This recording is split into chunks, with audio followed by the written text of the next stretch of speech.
Greetings to you all in the matchless name of our Lord and Savior Jesus Christ. యేసుక్రీస్తు ప్రశస్త నామమున మీ అందరికీ వందనాలు తెలియజేస్తా ఉన్నాను. ఈ యూట్యూబ్ మాధ్యమం ద్వారా దేవుని వాక్యాన్ని పంచుకోవడానికి అనుగ్రహింపబడిన కృపను బట్టి దేవునికి వందనాలు తెలియజేస్తా ఉన్నాను. మనందరం చూస్తూ ఉన్నాము ప్రస్తుతం పరిస్థితులు ఎలా ఉంటా ఉన్నాయో. ఈ కోవిడ్-19 రోజు రోజుకి వ్యాప్తి చెందుతూ ఉంది. చాప కింద నీరులా ఇది పాకుకుంటూ పోతా ఉంది. మరణం ఎవరిని మృంగుదనా అని వెతుకుతూ తిరుగులాడుతూ ఉంది. ఒక రకంగా చెప్పాలంటే మనము కంటికి కనిపించిన శత్రువుతో దాని కంటికి కనిపించకుండా యుద్ధం చేస్తూ ఉన్నాం. మరి ఇలాంటి విపత్తుకర పరిస్థితుల్లో మనం ఏం చేయాలి? క్రైస్తవులమైన మనము ఈ విషయాల గురించి ఎలా ఆలోచించాలి? చాలామంది క్రైస్తవులు చెప్తా ఉన్నారు, ఇది దేవుడు కలిగించిన విపత్తు, ఇది దేవుని ఉగ్రత అని చాలామంది చెప్తా ఉన్నారు. కాకపోతే మనము లేఖనములను క్షుణ్ణముగా పరిశీలించినట్లయితే నిజాన్ని మనం గ్రహించగలం. దేవుడు ఈ లోకంలోనికి ఎందుకు వచ్చాడు అంటే, the very purpose Jesus came to this world is to get rid of disease, decay, death. Yesu మానవ రూపమెత్తి ఈ భూమి మీదకి ఎందుకు వచ్చాడు అంటే, మనల్ని రోగము నుంచి, క్షయమైన జీవితము నుంచి, మరణము నుంచి, శాపము నుంచి విడిపించడానికే దేవుడు ఈ లోకంలోనికి వచ్చాడనే సంగతి మనందరికీ తెలుస్తూ ఉంది. కాకపోతే దేవుడు ఈ శాపమునకు కానీ, ఈ మరణమునకు కానీ, ఈ విపత్తునకు కానీ కర్త కాదు. మనమే దీనికి బాధ్యులం. మనమే ఈ శాపమునకు బాధ్యులం. ఎప్పుడైతే ఆదాము హవ్వలు దేవుడు చెప్పిన మాటకు లోబడకుండా దేవుని ఆజ్ఞకు విరుద్ధముగా జీవించారో, ఈ శాపము, ఈ మరణము ఈ లోకంలోనికి ప్రవేశించబడ్డాయి. అందుకనే లేఖనములో వ్రాయబడతా ఉంది. 1 కొరింథీయులకు రాసిన పత్రిక 15వ అధ్యాయం 26వ వచనంలో చెప్పబడతా ఉంది కదా, కడపట నశింపజేయబడి శత్రువు ఎవడంటే మరణమే. కాబట్టి ఈ మరణము నుంచి, ఈ శాపము నుంచి, ఈ రోగము నుంచి, ఈ రుగ్మతల నుంచి మనల్ని విడిపించడానికే దేవుడు మానవ రూపమెత్తి ఈ లోకంలోనికి వచ్చాడు. కాకపోతే మనం అర్థం చేసుకోవాల్సిన విషయం ఏంటంటే, God allowed this to happen. ఎందుకంటే ఇది ఇలాగూ జరగడానికి దేవుడు అనుమతినిచ్చాడు. కానీ we are responsible for this to happen. మనం ఇలాగ జరగడానికి బాధ్యులం మనమే. దీనికి అంతటికీ కారణము మనమే. పాత నిబంధన గ్రంథంలో మనము చూసినప్పుడు 1వ రాజులకు రాసిన గ్రంథము 19వ అధ్యాయంలో మనం చూసినట్లయితే అక్కడ 3 విపత్తుకర పరిస్థితులు జరుగుతూ ఉంటాయి. ఏలియా హోరేబు పర్వతం మీద ఉన్నప్పుడు 3 విపత్తుకర పరిస్థితులు జరుగుతాయి. అక్కడ గొప్ప బలమైన పెనుగాలు వేస్తూ ఉంటుంది. పర్వతములు సైతం బద్దలు చేయగల పెనుగాలి. ఆ పెనుగాలిలో దేవుడు లేడు. తర్వాత మహాభయంకరమైన భూకంపం కలుగుతుంది. ఆ భూకంపంలో కూడా దేవుడు లేడు. తర్వాత ఒక గొప్ప మహా మెరుపు కూడా ఒకటి కలుగుతుంది.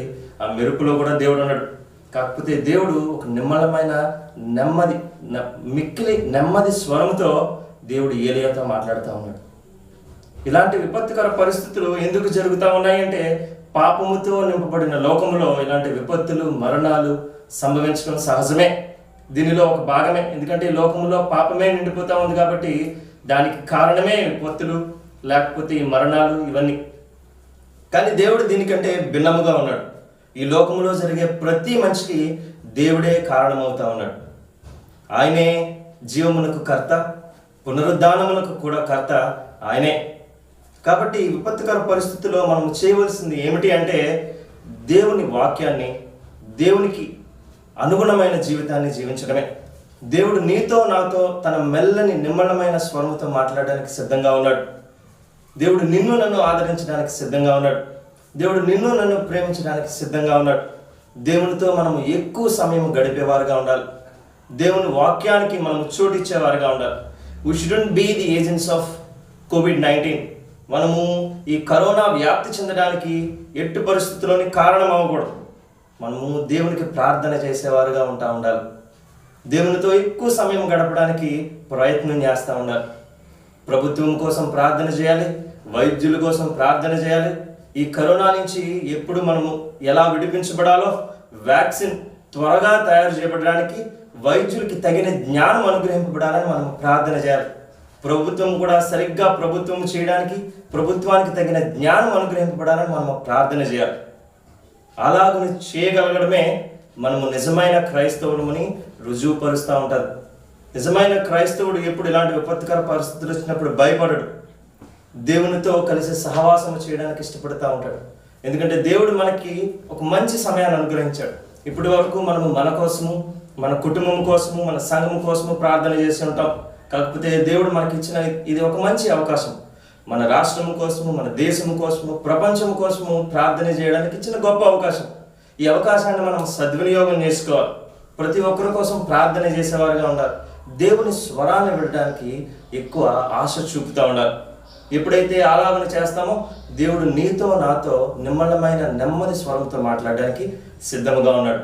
ఏలియాతో మాట్లాడిన ఆ స్వరమే నీతో నాతో మాట్లాడడానికి సిద్ధంగా ఉంది. నిన్ను నన్ను ప్రేమించి, నిన్ను నన్ను శాపము నుంచి, మరణము నుంచి, రోగము నుంచి, రుగ్మత నుంచి విడిపించడానికే దేవుడు మానవ రూపం ఎత్తి ఈ భూమి మీదకి వచ్చాడు.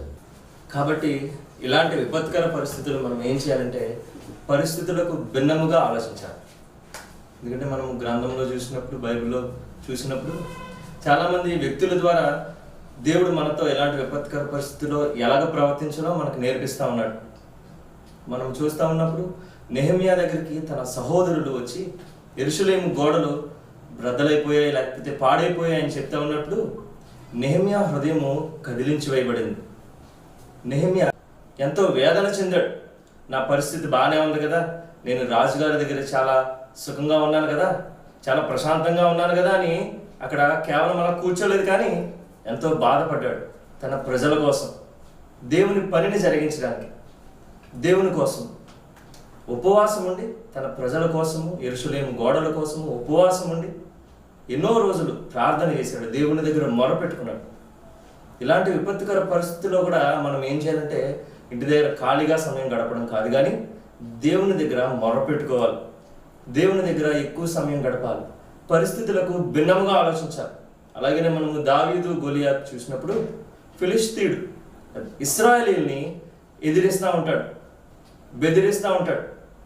ఆఖరికి దేవుని చేత వ్యారపరచబడిన సౌలు కూడా ఏమవుతాడంటే ఫిలిష్తీయునికి భయపడి పారిపోతూ ఉంటాడు.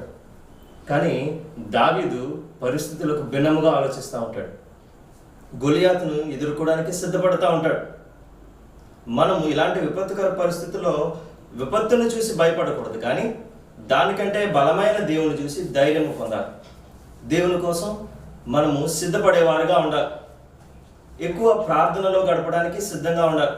అలాగనే అబ్రహాము కూడా ప్రార్థన చేస్తూ ఉన్నాడు కదా సొదొమ గొమొర్రా పట్టణాల కోసం. నాకేమైంది, నేను బాగానే ఉన్నాను కదా, నా పరిస్థితి బాగానే ఉంది కదా అని ఊరుకోలేదు కదా.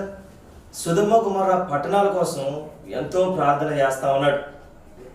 50 మంది ఉంటే రక్షిస్తావా, 20 మంది ఉంటే రక్షిస్తావా, చివరికి 10 మంది ఉన్నా రక్షిస్తావా అని అడిగినప్పుడు దేవుడు రక్షిస్తాను అంటా ఉన్నాడు.